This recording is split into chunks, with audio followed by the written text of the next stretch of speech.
It's really, really an interesting take on education and using the metaphor of being a DJ as a teacher. I think about this conversation about cultural responsiveness, right?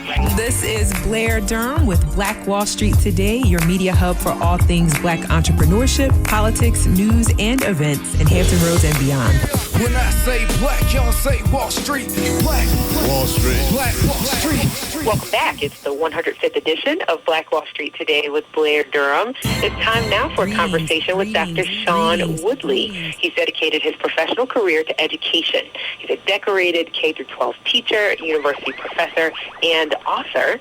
Dr. Woodley's deep passion and research has allowed him great success as an educator and entrepreneur. He's the architect behind the educator movement Teach, Hustle, Inspire, and has written the best-selling book, MC Means Move the Class, How to Spark Engagement and Motivation in Urban and Culturally Diverse Classrooms. In both education and life itself, Dr. Woodly believes in having fun. He educates with love, enthusiasm, motivation, and hustle. Welcome to the show, Dr. Woodly. How are you?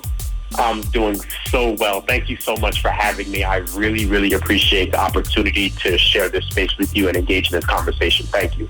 I appreciate you being here. I am a retired educator. I worked in an urban school environment, and so definitely excited to learn about the work that you're doing, partnering with school districts to provide this, I believe it's a much needed training. So if you would, talk a little bit more about the work that you're doing and the impact that you're having.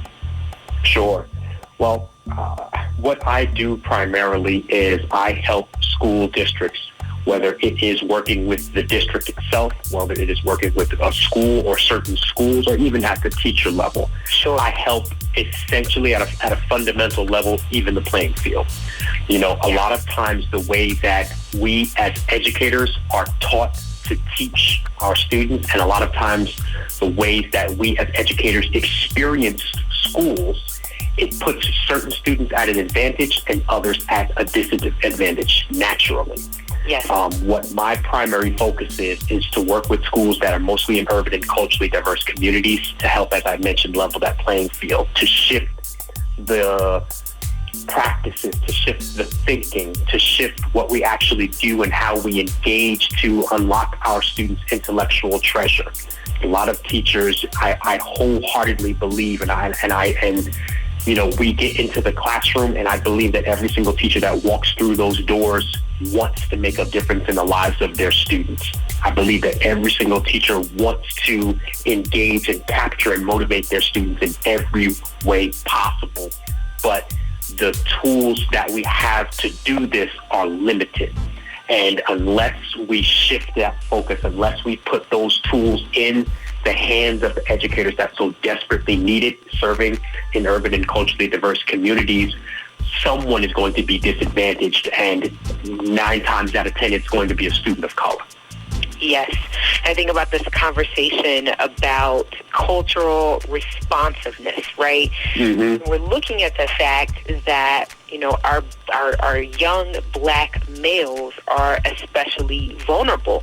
There's an absence of Black male teachers, and in that way, a lot of times the rapport building, right, it just isn't there. You know, you're talking about, again, what you just highlighted, the fact that the ways in which we've learned to teach don't necessarily speak to the lived experiences of the individuals that we're teaching. So what does something like your culturally responsive curriculum do for a teacher who is just out of touch? Not because, like you said, not because they want to be. They do want to be different, but they're out of touch just by default. How does engaging with your materials help them? Several ways. Number one, by exposing them to the facts, and this is not just theory, but exposing them to the facts of how we are raised, how we experience life, and our experiences with school, be it positive or negative, impact what we do from the student side and from the teaching side. One of the big focuses of the development that I do with teachers, and it can vary from place to place and person to person, but we have a strong focus and groundwork in self-reflection to peel back the layers to uncover maybe any biases that we have. We all have them, but at what level and how is it impacting what you're doing in the classroom? We also have a deep dive into culture. A lot of times what happens is culture is thought of in regards to language, in regards to food, in regards to the clothes that we wear, even the music that we listen to. And unfortunately, when it stops there, we don't realize that those aspects of culture are extremely surface. Yeah. Culture goes below the surface, several layers. When you start to get into concepts of time, concepts of eye contact, concepts of brain function and how you make sense of the world now, and how this affects cognitive processing. Now you begin to understand, all right, I see it this way. My students see that same exact thing, not in a bad way, just a different way. And a lot of times what we don't realize is that this culture is essentially a lens through which we view and examine the world. And we operate from this. It's a set of unwritten rules. I, as a teacher, I operate from a set of unwritten rules. You, as a student, you operate from a set of unwritten rules. And when those don't align, now we have an issue. Now this is where forms of perceived disrespect come in from the teaching side or from the student side, operating from rules that are unwritten. And I'll give you a perfect example. If you've ever been in a situation, like you might be, let's say, you go inside, back when we can go outside to a restaurant, you go inside to McDonald's, all right? And you're standing in line, facing the register, you're looking up at the menu, kind of decide, all right, I think I'm going to get this quarter pounder meal. Let me get cheese on that. You're processing, what's going on. And you have a sense, you urge somebody behind you is standing too close to you. You can just feel when someone is in your space. And you look and you turn around and you immediately, there's a side eye going, why are you so close to me? Right? Excuse me, sir, back up.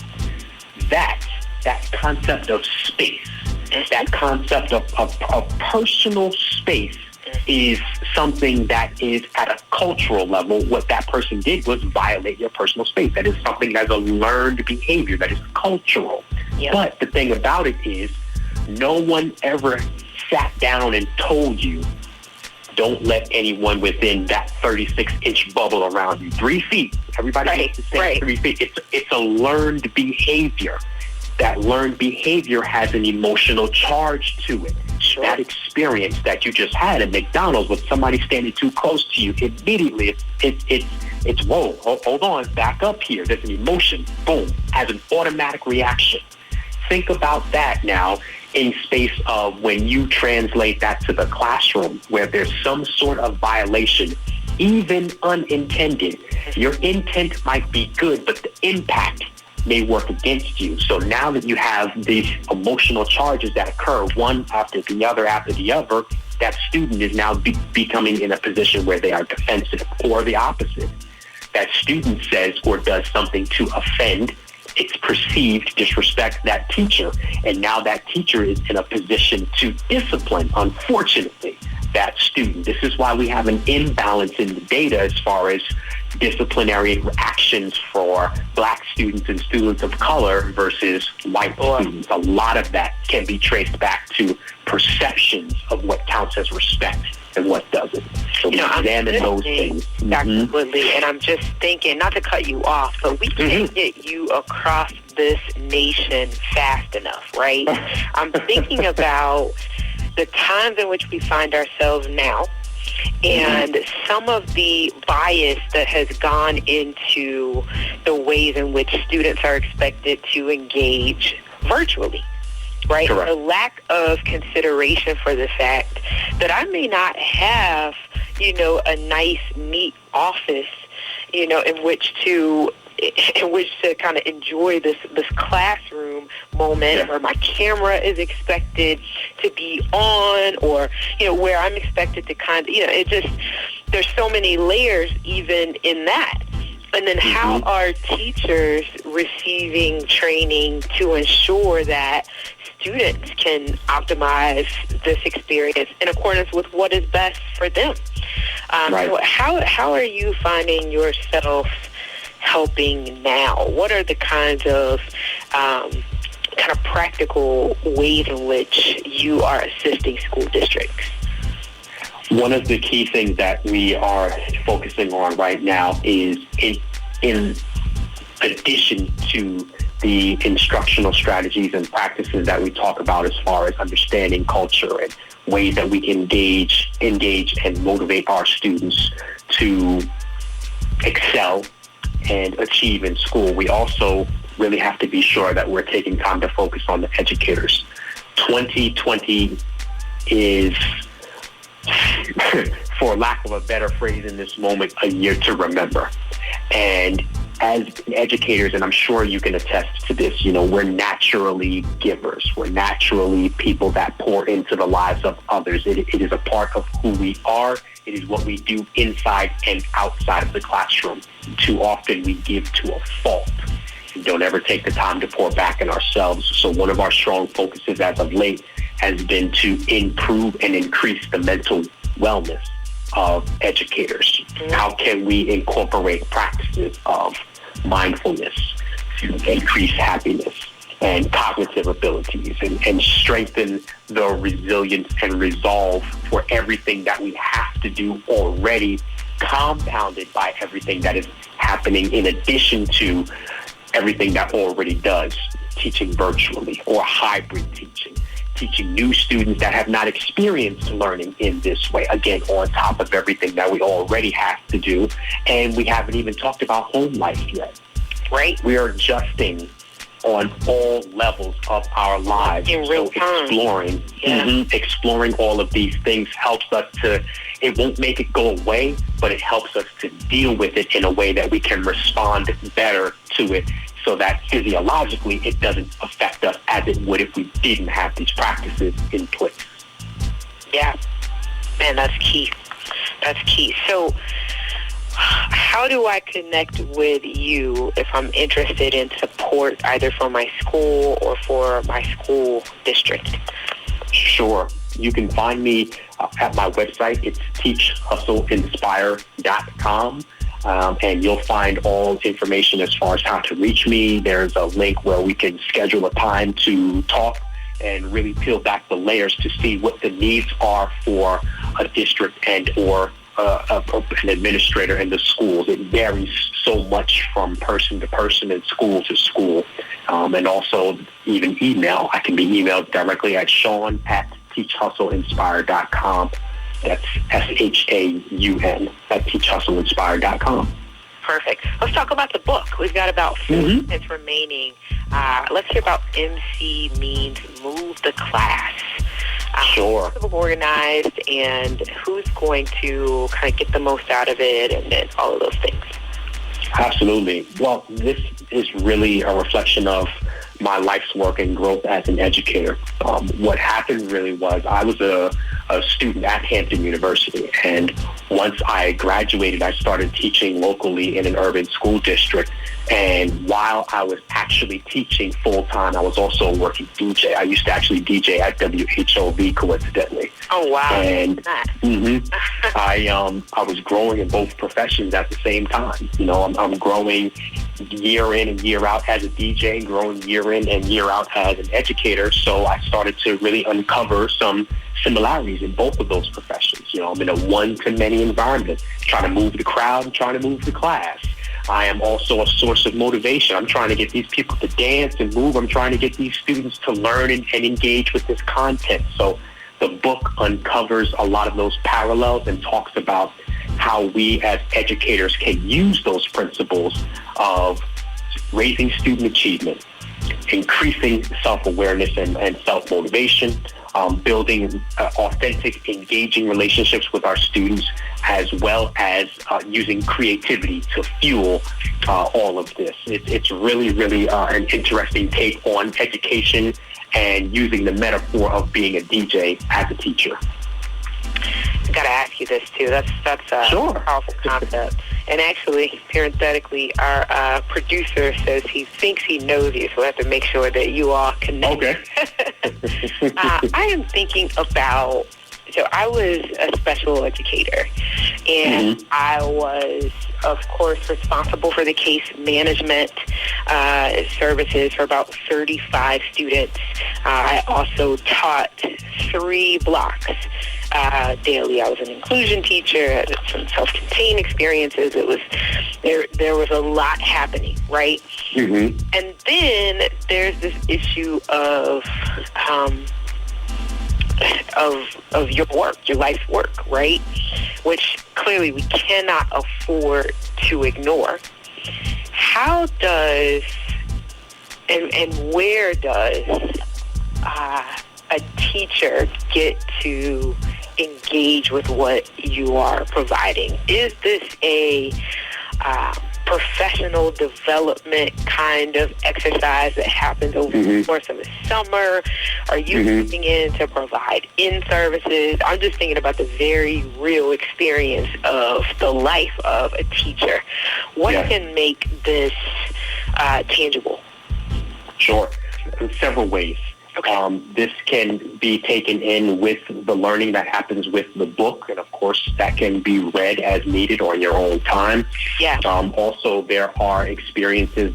One of the most common ways that I'm brought into schools is to work in a one-to-many environment, professional development, staff development sessions, and even working one-on-one with educators that need extra support.